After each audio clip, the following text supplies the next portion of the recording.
अस्सलामुअलैकुम एवरीवन, कैसे हैं आप सब लोग। उम्मीद करती हूँ कि आप सब लोग बेहतर होंगे, खुशहाल होंगे और मज़े में होंगे। अल्हम्दुलिल्लाह हम लोग भी सभी बेहतर हैं। तो ना सर्दियाँ बहुत ज़्यादा बढ़ गई हैं, मतलब एकदम से मौसम ख़राब हो गया है और यहाँ पे तो 5-6 दिन हो गए हैं धूप की तो बिल्कुल भी शक्ल नहीं देखी है। साथ में ना आपको मेरी आवाज़ से फ़ील हो रहा होगा कि मुझे भी थोड़ी सर्दी हो रखी है। सर्दियों में ना हम अपने काम को जल्दी ही कैसे निपटाएं और साथ ही हमारा घर जो है ना वो एकदम से neat and clean and dust free रहे। बस आज मैं कुछ ऐसे ही आप लोग के साथ टिप्स शेयर करूंगी जिनसे कि हम अपने विंटर में घर के कामों को भी फटाफट से निपटा सकें और साथ ही जो विंटर चल रही है ना तो उसको भी इंजॉय कर सकें। अच्छा जी, पौधे अगर आप लोग के घर हैं तो पौधों में तो हम लोग सभी पानी डालते हैं, लेकिन विंटर में आप लोग कोशिश करिएगा कि जो एकदम से हम लोग मग भर के पानी डालते हैं ना तो वो ना डाल करके स्प्रे बॉटल में भर के आप उससे डालें, या फिर कोई भी जो पानी की बोतल आती है ना 10-20 रुपए की, तो उसमें आप लोग थोड़ा सा कोई होल कर लें और उससे पानी डालें। क्योंकि विंटर में वैसे ही काफ़ी नम और सर्द मौसम होता है तो ना ज़्यादा एकदम से पानी डालने से जो पौधों की जड़ें होती हैं ना वो ख़राब हो जाती हैं। जी, यहाँ मैं आ गई थी फिर किचन में और बना रही हूँ ब्रेकफास्ट। तो ब्रेकफास्ट में ज़्यादातर सर्दियों में ना अंडे ही बनते हैं, या तो बॉयल हो जाते हैं या फिर आमलेट बन जाती है। तो यहाँ मैं आमलेट बना रही हूँ हम सभी के लिए। एक सब्सक्राइबर ने पूछा था कि आप दानिन को क्या क्या खिलाती हैं तो वो बताएं। तो दानिन को भी मैं वही देती हूँ जो हम लोग लेते हैं, बस हाँ जैसे कि ज़्यादा जो तीखा होता है ना सब्ज़ी वगैरह उसको मैं अवॉइड करती हूँ अभी।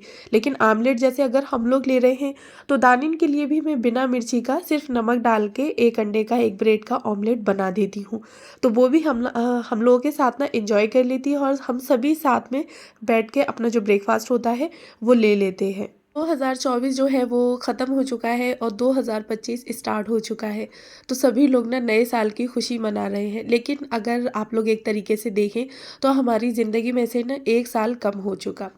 तो सोचना चाहिए कि हमने अपने आखिरत के लिए क्या तैयार किया है और मतलब हमारी बख्शिश किस तरह से होगी, हमने उसके लिए कुछ तैयारी की है या नहीं की है। क्योंकि अक्सर करके कोई भी सीज़न स्टार्ट हो या गेस्ट वगैरह आ रहे हो तो आप लोग ने देखा होगा कि हम लोग पूरे तरीके से रेडी रहते हैं, यानी कि घर को भी अच्छे से नीट एंड क्लीन रखना और ख़ुद भी साफ़ सुथरे कपड़े पहन के रहना, बच्चों को भी रेडी करके रखना। तो उसी तरह से ना हमें आखिरत के लिए भी तो अपनी थोड़ा बहुत कुछ रेडी करके रखना चाहिए ना, कि हाँ अगर बाई चांस कुछ हो जाए हमें तो हमारे पास कुछ ऐसे अमाल हों जो कि हमारी बख्शिश रखें। तो उसी तरह से मैं आप लोगों से कहूँगी कि आप लोग अपने आप से एक वादा ज़रूर करें कि मुझे नमाज़ पढ़नी है जैसे भी हो। और फिर अल्लाह ताला ने तो हर तरीके से, जैसे कि तबीयत ख़राब होती है तो आप लोग बैठ के नमाज़ पढ़ सकते हैं, हर तरीके से नमाज का बताया है कि जैसे भी हो जिस हालात में हो आप उस तरह से नमाज अदा कर सकते हैं। नमाज तो हम पे हर हाल में फ़र्ज़ है। में ना जब यहूदियों से जंग चल रही थी तो उस टाइम पे भी हज़रत हुसैन अलैहिस्सलाम ने, हज़रत हसन अलैहिस्सलाम ने नमाज नहीं छोड़ी थी और उसी वक्त ही यहूदियों ने ना पीठ पर वार किया था, यानी कि तीर से। तो सोचिए कि जब आपने उस वक्त नमाज नहीं छोड़ी जंग के दौरान भी, हम लोग ना अच्छे खासे बैठे बिठाए नमाज छोड़ देते हैं और सिर्फ यही सोच के कि अरे अभी मुझे ये काम करना है, पहले काम कर लूँ उसके बाद फिर मैं नमाज़ पढ़ लूँगी। तो उस टाइम में फिर क्या होता है कि नमाज का जो टाइम होता है वो निकल जाता है और काम हमारा चलता रहता है। तो इसलिए मैं कहूँगी कि नमाज की पाबंदी ज़रूर करें और अगर कोई भी आपकी दुआ है, कुछ भी आप चाहती हैं तो बस अल्लाह ताला से कहती रहें, तो इंशाअल्लाह ताला आपकी सही वक्त पर जो आपकी दुआ आप मांग रही हैं ना तो वो ज़रूर पूरी होगी। कभी कभी ये होता है कि हम लोग जो दुआ मांग रहे होते हैं वो पूरी ही नहीं होती, लेकिन हम लोग यही सोच रहे होते हैं कि अरे इतना वक्त हो गया दुआ मांगते मांगते लेकिन हमारी दुआ तो पूरी ही नहीं हो रही। तो ऐसा होता है ना कि हम कुछ सोच रहे हैं और अल्लाह ताला ने हमारे लिए उससे भी कई ज़्यादा बेहतर सोचा हुआ है। तो इसीलिए हम जो मांगते हैं ना तो अल्लाह ताला वो पूरा नहीं करता, यानी कि अल्लाह ताला को पता है कि हमारे लिए क्या बेहतर है। हम लोग जो बेहतर सोच रहे होते हैं कभी कभी वो हमारे लिए बेहतर नहीं होता। तो बस आप लोग ना अंधों के जैसे अल्लाह ताला पे भरोसा करें कि बस अल्लाह ताला जो तू देगा वो मेरे लिए बहुत ज़्यादा बेहतर होगा, और अल्लाह ताला हमारे लिए बेहतर ही करता है। कभी कभी आप लोगों ने सोचा होगा कि हम लोग किसी एक चीज़ के लिए रो रहे होते हैं, अल्लाह ताला से दुआएं मांग रहे होते हैं कि अल्लाह ताला ताला ये दुआ मेरी पूरी हो जाए। और अल्लाह ताला ना हमें उससे भी कई ज़्यादा यानी कि 10 गुना बढ़ के हमें दे रहा होता है, लेकिन हमारी नज़र उस पे नहीं जाती, हम बस उसी एक चीज़ के लिए रो रहे होते हैं। बस अल्लाह ताला पे भरोसा रखें, जो भी दुआ है वो आप लोग अपनी कहते रहें, लेकिन हाँ, अल्लाह ताला की हर एक चीज़ का जो आपको मिली है उसका शुक्रिया अदा करें। यही कहूँगी कि जो नमाज़ें हैं आपकी वो आप लोग कज़ा ना करें, अपनी जितनी भी हो सके उतनी नमाज़ें अदा करें। अच्छा जी, देखिए यहाँ पे ना हम लोगों ने सबने नाश्ता कर लिया और दानिन के लिए भी मैंने यहाँ पे एक ऑमलेट बना दी थी, यानी कि 1 अंडे और ब्रेड की। तो दानिन के लिए जो मैं ऑमलेट बनाती हूँ ना, उसकी जो ब्रेड की सॉरी लास्ट की जो स्लाइस होती हैं ना, उनको मैं कट कर देती हूँ, यानी कि कॉर्नर वाली, क्योंकि वो थोड़ी टाइट हो जाती हैं और दानिन ना खा नहीं पाती। तो उसकी वजह से मैं उसको हटा देती हूँ। नॉर्मली ब्रेड का बीच का हिस्सा लेके और अंडे में ना मिर्च अवॉइड करती हूँ, सिर्फ नमक डाल के ना बना देती हूँ। अच्छा जी, जो भी किचन की क्लीनिंग वगैरह होती है वो कर लेती हूँ साथ के साथ ही, क्योंकि विंटर चल रही है, फिर ना पानी में हाथ देने का बिल्कुल भी मन नहीं करता। और नेक्स्ट टाइम की कुकिंग करने के लिए आओ ना और किचन मैसी पड़ी हो तो कुकिंग का भी बिल्कुल भी मन नहीं करता है। इसी टाइम पे ही मुझे दानिन का फेस वगैरह वॉश करना होता है या उसे बाथ दिलाना होता है, तो इस टाइम पे ही मैं उसको कर देती हूँ, यानी कि 10 से 11 बजे के बीच में मैं उसको बाथ भी दे देती हूँ। और अगर मुझे 1 दिन छोड़ के 2 दिन छोड़ के बाथ देना होता है ना, तो फिर मैं उसका फेस वगैरह वॉश करवा देती हूँ। तो आज तो मुझे उसे बाथ दिलाना था, तो बस बाथ दिला दिया, उसको रेडी कर दिया और देखे अच्छे से आराम से वो खेल रही है, इंजॉय कर रही है। क्योंकि ना अगर हम लोग सुबह में ही कपड़े वगैरह चेंज करा दें काम के बाद, यानी कि काम के चक्कर में हम लोग ना पढ़ करके बच्चों को रेडी कर दें, तो फिर ना पूरे दिन हम लोग भी टेंशन फ्री रहते हैं और साथ में बच्चे कहीं भी जाएं, कुछ भी करें, खेले कूदे, तो फिर ना टेंशन नहीं रहती कि हाँ बच्चों को रेडी करना है या कुछ भी। तो मैं सुबह ही मैं मतलब रेडी कर देती हूँ। और ये देखें, दानी ने कबर्ड खुली देखी तो मैंने उससे कहा कि बंद करो, तो उसने फटाफट से बंद कर दी। अच्छा जी, बच्चों को हम लोग जैसी तरबियत देंगे उसी तरह से बच्चे सीखते हैं और करते हैं। ना टाइम हो गया था ज़ोहर की नमाज़ अदा करी और साथ ही ना मैंने फिर कुरान शरीफ पढ़ा। तो कुरान शरीफ भी है मेरे पास और छोटे छोटे जो पारे होते हैं ना एक एक, तो वो भी मैंने अलग से लेके रखे हैं। जैसे कि विंटर वगैरह में अगर अलग से कहीं बैठने का मन नहीं कर रहा है ना, तो मैं कम्बल में ही बैठ के, यानी कि जो पारा होता है ना, उसको पढ़ लेती हूँ। तो आप लोग भी इस तरह से अपने पास जैसे अगर आप लोगों के पास कुरान शरीफ है और विंटर में कहीं भी, यानी कि धूप वगैरह तो मिलती नहीं है, और कुरान शरीफ के लिए ना हमें कोई एक बड़ा स्पेस बैठ के चाहिए होता है पढ़ाई करने के लिए। तो अगर ऐसा है आपके पास ना, तो आप इस तरह से छोटे छोटे पारे लेके रख लें। पूरी पेटी आती है पारों की, 1 से लेके 30 तक पारे होते हैं। तो उससे ना आपको मतलब बहुत ज़्यादा इजी रहेगा कि आप कम्बल में बैठ के भी पढ़ सकती हैं। अगर धूप वगैरह निकल रही है, आपका धूप में बैठने का मन है, तो बस हाथ में पकड़ना है, छोटा सा पारा है और आप ना धूप में बैठ के भी पारे को पढ़ सकती हैं। तो मैं इसी तरह से विंटर में अक्सर करके मेरे पास छोटे छोटे पारे हैं, तो बस मैं इन्हीं पारों को पढ़ती हूँ, ईजी हो जाता है। कुरान शरीफ भी मैं अपनी पढ़ती रहती हूँ पारों के ज़रिए ही। बच्चे खेल कूद के ना घर का हाल कुछ इस तरह से कर देते हैं, टॉयज़ वगैरह सारी जगह बिखेर देते हैं। और इस टाइम पे विंटर चल रही है ना, तो मैं फर्श पे ज़्यादा नहीं खेलने देती, या तो बाहर के बेड पे या फिर अंदर के बेड पे ही दोनों बच्चों को बिठालती हूँ। क्योंकि फर्श इतना ठंडा हो रहा है इस टाइम पे कि सॉक्स पहन के भी ना पैर जो होते हैं वो बहुत ज़्यादा ठंडे लगते हैं। तो मैं तो कोशिश करती हूँ कि भाई फर्श पे छोड़ के, यानी कि बेड पे खेल लो, कोई नहीं, मुझे दिन में 4 दफ़ा ठीक करना पड़े मैं कर लूँगी, लेकिन आप लोगों को सर्दी वगैरह ना हो, तो बस इस वजह से। अच्छा जी, यहाँ पे जो भी टॉयज़ बच्चों ने बिखार दिए थे, तो बस उठा के मैंने उनको उन्हीं की जगह पर रख दिए हैं। साथ ही बेड को जो बिगाड़ दिया था, तो बस उसकी वहीं की वहीं टकिंग कर दी। जो भी हल्की फुल्की डस्ट आ जाती है ना, तो मैं कपड़े से ही बेड को झाड़ देती हूँ, और पिलो वगैरह ठीक करना और जो भी मैं ब्लैंकेट रखती हूँ ना उसको ठीक करना। साथ ही ड्रेसिंग टेबल को भी मैं देखती हुई चलती हूँ। अच्छा, बेड के बराबर से हम लोग ड्रेसिंग टेबल रखें या बेडरूम में ड्रेसिंग टेबल रखें और वो गंदी हो, यानी कि उस पर चीज़ें बिखरी हुई पड़ी हो ना, तो कितना भी हम लोग घर को साफ कर लें, यानी कि जब घर में चीज़ें जो होती हैं वो इधर उधर पड़ी हों और हम लोग घर को कितना भी साफ कर लें, तो घर हमारा साफ नहीं लगता है। क्योंकि सफाई के साथ साथ ना ये चीज़ आप लोग नोटिस करिएगा कि जब तक आप लोग चीज़ों को जगह पर नहीं रखेंगे, तब तक आप कितनी भी घर की क्लीनिंग कर लें, लेकिन आपका घर वैसा ही मतलब गंदा और उल्टा सीधा लगेगा। यहाँ मैं आप लोग के साथ शेयर करती हूँ एक जो विंटर की ना DIY फेस मास्क मान लें आप इसको। तो इससे अगर आपका फेस यानी कि फेस पे टैनिंग आ गई है तो आप लोग देखिएगा कि फर्स्ट टाइम के ही यूज़ करने से आपके जो फेस की टैनिंग है, हाथों की जो टैनिंग है, वो बहुत ही जल्दी ख़त्म हो जाएगी। और अगर आप इसको रेगुलर यूज़ करते हैं तो 1 वीक में आपको बहुत अच्छा इसका रिज़ल्ट मिलेगा। तो यहाँ पे ना नॉर्मली आटा लिया है मैंने गेहूँ का, और ये आटा हम सभी लोगों के घर में होता है। 1 पिंच आपने ना इसमें हल्दी ऐड करनी है, 1 पिंच हल्दी और 1 चम्मच गेहूं का आटा। उसको ना दूध के साथ आप लोग अच्छे से मिक्स कर लें। अगर कच्चा दूध है तो और अच्छी बात है, अगर कच्चा नहीं है तो आप जो गर्म किया हुआ दूध होते हैं ना तो उसको भी ले सकते हैं। बस यहाँ पे मेरे पास खैर कच्चा दूध नहीं था तो मैंने नॉर्मली भगोने में से निकाल के ही दूध इसमें ऐड कर लिया था। इसे मिक्स कर लिया है तीनों चीज़ों को, यानी कि दूध के साथ आटे को और हल्दी को मिक्स कर लिया है। और फेस की जितनी भी आपकी टैनिंग है आप इसको अपने फेस पे लगा के देखें, अपने बच्चों के किसी के भी फेस पे आप इसको लगाएं। इसके ना बिल्कुल भी कोई भी साइड इफ़ेक्ट नहीं है, जैसे कि पिंपल्स वगैरह हल्दी की वजह से हो जाते हैं, तो ऐसा कुछ भी नहीं होगा। और आप ट्राई करके देखें।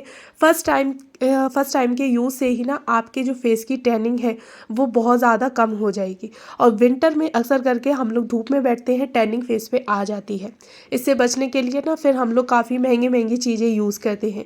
तो बस उन चीज़ों को महंगी महंगी चीज़ों को अवॉइड करिए और घर की सस्ती सी चीज़ को एंजॉय करिए और देखिए फिर आपका जो फेस है ना वो एकदम से, यानी कि इससे ना कलर जो होता है आपका वो भी फेयर हो जाएगा। हाँ, मैं करने लगी थी आलू के पराठे बनाने की तैयारी। तो आलूओं को ना मैंने पहले से ही बॉईल करके रख लिया था, बस उनको ना गिलास की हेल्प से मैंने मैश कर लिया है अच्छे से। और उसके बाद फिर मैं कुछ वेजिटेबल्स यहाँ पे कट कर लूँगी। हरा धनिया मेरे पास था नहीं तो मैंने ना प्याज और हरी मिर्ची को ही कट कर लिया। अगर ना आप सिंपल भरता बनाते हैं तो उसमें प्याज और हरी मिर्ची वगैरह डाल के देखिएगा, और ख़ास करके ना प्याज थोड़ी ज़्यादा रखिएगा। और फिर देखिएगा कि भरते का टेस्ट, आलू के भरते का टेस्ट ना कितना अच्छा होता है। फिर आप चाहे आलू की जो तंदूरी रोटी होती है वो बना लें या फिर आप पराठे बनाएं, लेकिन इनका टेस्ट ना काफ़ी अच्छा आता है। तो मैं तो हर भरते में जो होती है ना वो प्याज वगैरह ज़रूर ऐड करती हूँ। अच्छा, यहाँ पे आलूओं को मैंने मैश कर लिया था, प्याज और हरी मिर्ची कट करके डाल दी। जो भी मसाले मुझे ऐड करने थे वो मसाले ऐड कर लिए। और सर्दियों में ना तो यही जो होता है ना, आलू की रोटी, आलू की कचौड़ी, आलू के पराठे, मतलब अक्सर करके यही चीज़ें आलू की ही बनती हैं। हमारे यहाँ गोश्त वगैरह खैर इतना नहीं लेते हैं, पर ज़्यादातर ना बेस की चीज़ें ही बनती हैं। बस यहाँ भरता वगैरह तैयार करके आटा भी लगा के मैंने रख दिया था, और गर्मा गर्म सबके लिए एक एक करके, यानी कि आलू के जो पराठे होते हैं वो तो गर्मा गर्म ही अच्छे लगते हैं, तो बस सबके लिए पराठे मैं गर्मा गर्म देती गई थी ना। वॉश बेसिन पे कप रखती थी, उसमें मैंने कुछ जो मनी प्लांट की लीव्स होती है ना वो डाल दी थी, आप लोगों ने देखा होगा। तो उसमें ना जो रूट्स थी वो काफ़ी अच्छे से ग्रो कर गई थी, तो आज मुझे उन पे भी लगाना था। अच्छा, हम लोग ना हर एक चीज़ के लिए महंगी महंगी चीज़ें खरीदते हैं, तो ज़रूरी तो नहीं है कि हम हर एक चीज़ के लिए, अब हम पे इतना बजट नहीं है जो कि हम हर एक चीज़ मार्केट से लाकर ही करें। तो मैं उसके लिए क्या करती हूँ कि आप लोग देख ही रहे होंगे, विम का बार का ना एक टब था, तो बस उसमें ही मैंने अपने जितने भी मनी प्लांट के जो लीव्स थी जो ग्रो कर गई थी, उनकी रूट्स, उनको आज मैंने मिट्टी में लगा दिया। अब ये काफ़ी अच्छे से और ग्रो कर जाएंगी, और साथ ही ना एक मेरा छोटा सा जो प्लांटर है वो बन के तैयार भी हो जाएगा। अच्छा, इसके लिए मैं एक फर्टिलाइज़र भी बना के रखती हूँ 15 से 20 दिन, महीने भर, यानी कि जिस तरह से रखा रहे उसी तरह से मैं रख देती हूँ। उसमें क्या होता है ना कि किचन की जितनी भी वेस्टेज चीज़ें होती हैं ना वो रख लेती हूँ। तो जैसे कि आप लोगों ने देखा होगा, मैंने थोड़ी सी जो किचन की वेस्टेज था वो इसमें भी नीचे पहले मिट्टी डाल दी, फिर बीच में मैंने उस वेस्टेज को डाल दिया, और जो प्लांट था उसको लगा के फिर से मैंने ऊपर से मिट्टी डाल दी। तो इस प्लांट में क्या होता है, जैसे कि हरी मिर्ची के छिलके, लहसुन के, प्याज के, और जैसे चाय बनाई है, चाय पत्ती की जो चाय पत्ती बची हुई होती है ना, अदरक वगैरह, तो जो भी चीज़ें होती हैं वो सारी वेस्टेज की चीज़ें मैं इसमें लगा देती हूँ, यानी कि रख देती हूँ। और लिड लगा के 15-20 दिन, 1 महीने, 2 महीने के लिए, मतलब इस डब्बे को मैं सिर्फ इसी चीज़ के लिए रखती हूँ। तो इससे ना जो हमारे प्लांट्स होते हैं उनके लिए बहुत ही अच्छा सा फर्टिलाइज़र एक बन के तैयार हो जाता है ना अभी हम अगर मार्केट से अपने प्लांट्स के लिए फर्टिलाइज़र खरीदने जाएंगे तो यकीन माने कि वो आपको बहुत ज़्यादा महंगा मिलेगा, कॉस्टली मिलेगा, और जितना आप लोग अपने घर पे बना लेंगे ना उतना भी नहीं मिलेगा आपको। तो जो चीज़ हमें फ्री में अपने घर की वेस्ट चीज़ों से बन के यानी कि मिल रही है, तो क्यों हम अपने पैसे डालें। और देखिए दोनों प्लांट ही मैंने अपने किचन के यानी कि किचन में से ही डब्बे निकाल के बना लिए थे। तो अगर आपको छोटा सा अपने घर में गार्डन बनाने हैं या आपको अगर प्लांट्स का शौक है तो आप इस तरह से अपने प्लांट्स बना सकती हैं। यानी कि मनी प्लांट एक ऐसा प्लांट है जो कि बहुत ही जल्दी ग्रो करता है। आप पहले उसको हफ्ते 10 दिन 15 दिन के लिए पानी में डाल के रख लें, और जैसे ही उसकी रूट्स निकल आए तो ना फिर आप उसको मिट्टी में लगा दें। फिर देखिएगा कि आपके घर में भी एक छोटा मोटा सा ना गार्डन बन के तैयार हो जाएगा, जहाँ बैठ के आप अपनी टी या स्नैक वगैरह इंजॉय कर सकती हैं। ये चल रही हैं घर के कपड़े सुखाने में इतनी दिक्कत हो रही है कि हद से ज़्यादा। तो मैं क्या करती हूँ कि डेली ही नाइट में लोड ज़रूर लगाती हूँ, और डेली ही लगाती हूँ इसी वजह से कि जितने भी कपड़े हैं 4-6 कपड़े वो तुरंत ही मतलब रात में मैं पंखा चला के छोड़ देती हूँ चेयर वगैरह पे फैला के, जिससे कि सारे कपड़े वगैरह सूख जाएं सुबह तक, और हल्के फुल्के जो रह जाते हैं तो वो मैं बाहर अगर धूप निकल आती है तो, वरना अभी तक तो धूप निकली नहीं है, मुझे ना प्रेस करके ही रखने पड़ रहे हैं। तो मैं डेली ही लोड अपना एक लगा के रख देती हूँ नाइट में यानी कि शाम के टाइम में। और साथ ही मीराब की छुट्टियां हो गई हैं, लेकिन छुट्टियों के साथ साथ मैं उसको घर पे भी देख रही हूँ। यानी कि ये नहीं है कि बस छुट्टी हो गई तो अब हमारी भी छुट्टी है। तो बच्चे तो आप लोग जानते हैं कि बहुत ही जल्दी फिर भूल भी जाते हैं, तो इसलिए मैं उसको डेली ही मतलब रिवाइज़ करवाती रहती हूँ कुछ ना कुछ। और मैथ का कुछ सवाल होते हैं ना, क्वेश्चन वगैरह, वो मैं उसको दे देती हूँ करने को, जिससे कि साथ ही ना उसका रिवीजन वगैरह भी होता रहता है। किसी भी सब्जेक्ट का एक एक चैप्टर मैं उससे सुनती भी रहती हूँ, जिससे कि पिछला उसको कुछ भी यानी कि भूले ना। अभी उसके एग्ज़ाम हुए थे तो मैंने आप लोग के साथ शेयर किए थे उसके मार्क्स, माशाल्लाह से काफ़ी अच्छे उसके मार्क्स आए थे। तो बस यही मेरी कोशिश रहती है कि उससे मैं बीच बीच में रिवीज़न उसको करवाती रहूँ, उससे सुनती रहूँ, और साथ ही मतलब कोई भी चीज़ वो भूले ना। मेरी तरफ से पूरी कोशिश यही रहती है, क्योंकि बच्चों को हमें ही देखना है, किस तरह से देखना है ये बिल्कुल हमारे ऊपर है। ये काम हमारे पास हमेशा ही रहते हैं, लेकिन हाँ उन कामों को हम किस तरह से मैनेज कर रहे हैं और किस तरह से हम अपने बच्चों को टाइम दे रहे हैं, खुद के लिए टाइम निकाल रहे हैं, तो ये भी बहुत ज़्यादा ज़रूरी है। अब हम मशीन तो है नहीं ना कि बस लगे ही रहेंगे लगे ही रहेंगे। घर के कामों को, टाइम को इस तरह से मैनेज करें कि आप अपने लिए और अपने हर एक चीज़ के लिए काम जो है वो भी करते रहे, यानी कि होता रहे, और साथ में अपने लिए भी टाइम निकालते रहे। तो मैं इवनिंग के टाइम पे ही मीराब को स्टडी करवाती हूँ एक्स्ट्रा, और यहाँ पे फिर मैंने अपने लिए यानी कि मीराब को पढ़ा के वॉशिंग मशीन वगैरह लगा दी थी, किचन की क्लीनिंग कर दी।